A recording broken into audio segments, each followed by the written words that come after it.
साथियों नमस्कार, स्वागत है आप सभी का। कैसे हैं आप लोग? उम्मीद करते हैं कि आप लोग बहुत अच्छे होंगे और मन लगा करके पढ़ाई कर रहे होंगे। तो चलिए आज हम लोग दो चर वाले रैखिक समीकरण का दूसरा कंडीशन पढ़ेंगे, यानी लेक्चर 3 होगा और हम लोग दूसरा कंडीशन पढ़ेंगे। आइए देखते हैं कि दूसरा कंडीशन क्या था। अगर दूसरा कंडीशन था कि A1 A2 not equals to B1 B2 not equals to C1 C2, यानी A1 A2 B1 B2 के बराबर ना हो और C1 C2 के बराबर ना हो तो समीकरण में कैसा आचरण देखने को मिलेगा।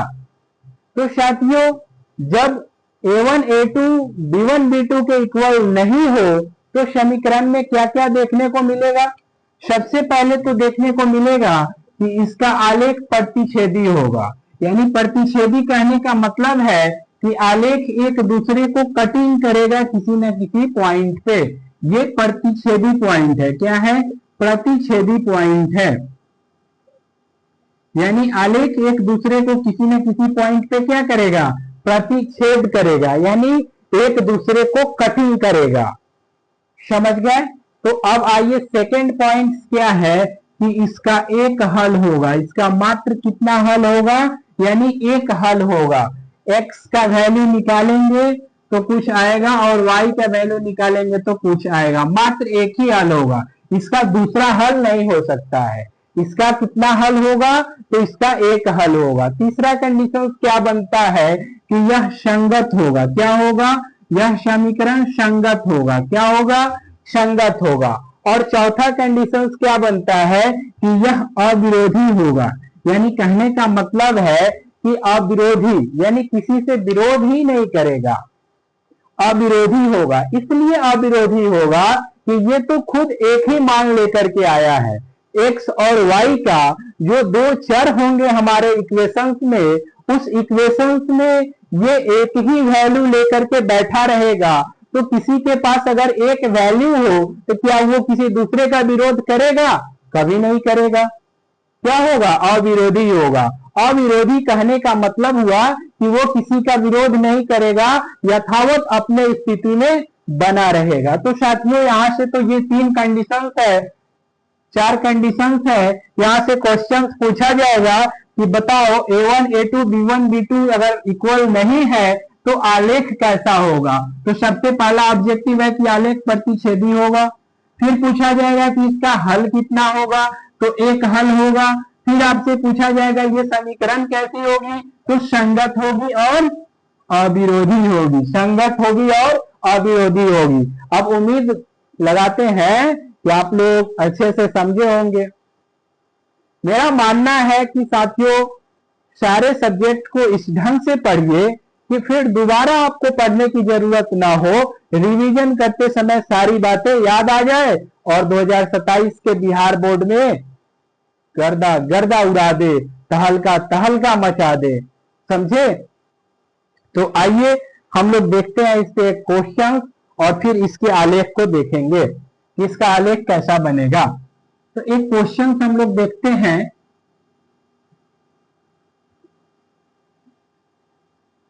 क्योंकि हम लोग थ्योरी पढ़ने के जस्ट बाद कम से कम उस थ्योरी पे एक क्वेश्चन जरूर अप्लाई करते हैं, ताकि बच्चों को क्वेश्चंस का आइडिया लग जाए कि क्वेश्चंस कैसे एराइज होता है और कैसे पूछा जाता है। तो चलिए आइए देखिए। इसमें दो इक्वेशंस गिवन होगा। सपोज दैट मान लीजिए ये मेरा इक्वेशंस है, इक्वेशंस 1 है,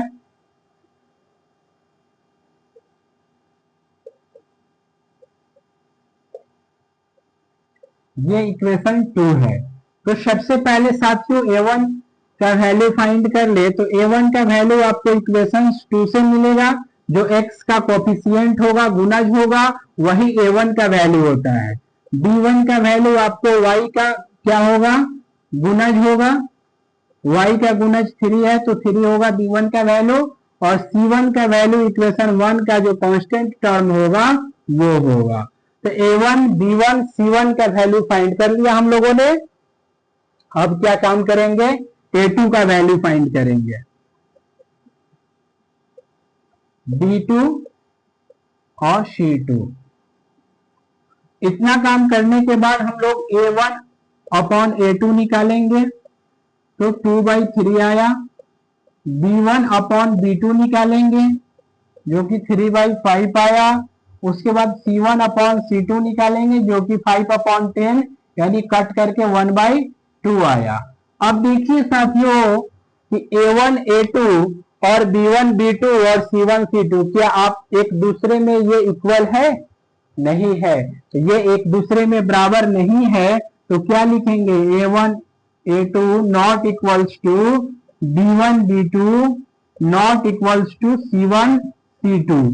अब बताइए कि ये समीकरण रूल नंबर 2 को फुलफिल कर रहा है कि नहीं कर रहा है? अवश्य कर रहा है। अब बताइए कि इसका कितना हल होगा? तो मात्र एक हल होगा। कितना हल होगा? एक हल होगा। ये समीकरण कैसा होगा? तो अविरोधी होगा। कैसा होगा? अविरोधी होगा। ये समीकरण कैसा होगा? संगत होगा। कैसा होगा? संगत होगा। इसके कितने हल होंगे? तो एक हल होंगे। ठीक है। और इसका आलेख कैसा होगा? तो इसका आलेख प्रतिच्छेदी होगा। क्या होगा? प्रतिच्छेदी होगा। अब हम लोग इसका आलेख खींचेंगे कि प्रतिच्छेदी आलेख कैसा होता है। साथियों, उम्मीद लगाए कि आप लोग अच्छे से समझ गए होंगे और अपने नोट्स में इसको अच्छे से लिखना है और अच्छे से समझना है और खूब रिवीजन करना है। More than practice. जितना प्रैक्टिस आप अभी करोगे उतना ज्यादा आपको जंग में खून कम बहानी पड़ेगी। यानी आपका जंग क्या है? तो 2027 का फाइनल बोर्ड एग्जाम है। अभी ज्यादा से ज्यादा रिवीजन करोगे, उस समय ज्यादा से ज्यादा क्लियरिटी के साथ अपने आंसर को लिख करके आओगे। और अभी बगलिंग करोगे, मन लगा करके नहीं पढ़ाई करोगे, अच्छे से रिवीजन नहीं करोगे, उस समय नानी याद आ जाएगी और अपने पेपर को अच्छे से नहीं दोगे। उसके बाद क्या होगी? तुम अच्छे से समझ रहे हो, इसके आगे हम बताना उचित नहीं समझ रहे हैं। तो चलिए आइए इसका आलेख हम लोग देख लेते हैं कि कैसा होगा।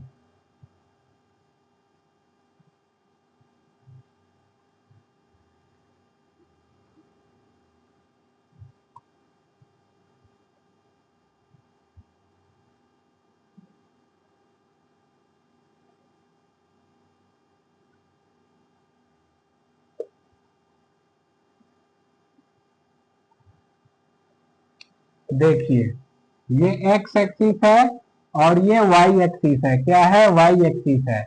जब इसका आलेख हम लोग बनाएंगे तो एक लाइन तो इधर से क्रॉस करेगा और दूसरा लाइन इधर से क्रॉस करेगा।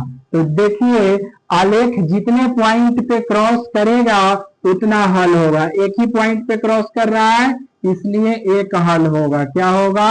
एक हल होगा। इस कदर इसका आलेख अगर हम लोग खींचे जिसमें A1 A2 B1 B2 के इक्वल नहीं है तो उसका आलेख इस कदर बनेगा। A1 A2 not equals to B1 B2।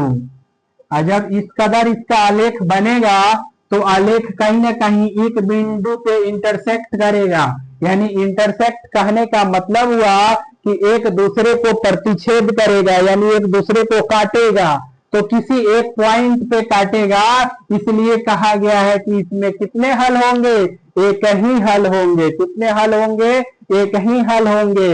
यह समीकरण कैसा होगा? तो संगत होगा और अविरोधी होगा। जिसके पास एक हल होगा क्या वो किसी का विरोध करेगा? नहीं करेगा। जिसके पास एक ही हल होगा क्या वो किसी के पास विरोध करने जाएगा? नहीं जाएगा। तो उम्मीद करते हैं कि आप लोग इस सेशन को अच्छे से समझे होंगे और एक कंडीशन और बच गया, उसको हम लोग पढ़ाएंगे और फिर क्वेश्चंस की तरफ निकलेंगे। तो साथियों, जय हिंद।